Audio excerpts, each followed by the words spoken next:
مقامات وزارت نقلیات تاجیکستان میگویند بنابر آنکه ایران پل جدا نموده برای انجام کارهای تکنیکی راه آهن چین، قرقیزستان، تاجیکستان، افغانستان، ایران را نداد، بنیاد این طرح به تأخیر افتاد.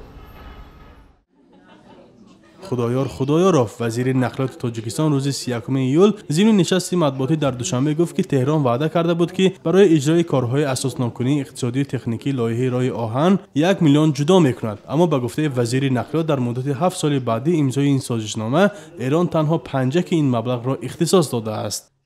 فقط $200,000 مبلغ گذاری این شرکت ایرانی از طرف وکالتدار زکاشک یعنی فرمایشگر این راه وزارت کارهای خارجه ایران بود، دیگر بغیر از $200,000 پرداخت نشدنش دیگر این کار همه خیلی ماند.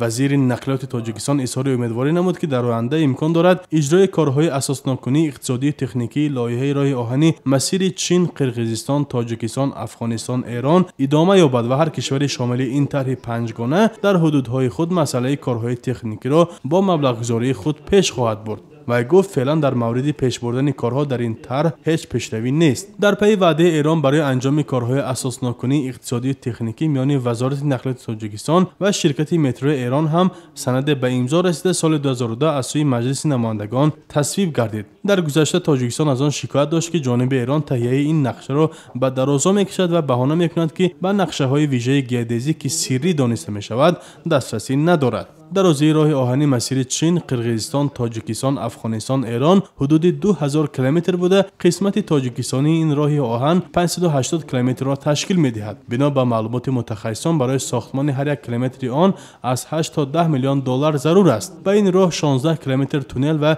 47 عدد پل نیز داخل می شود. از روی حساب‌های پیشکی برای بنیاد قسمت تاجیکستانی این راه 3.2 میلیارد دلار لازم است.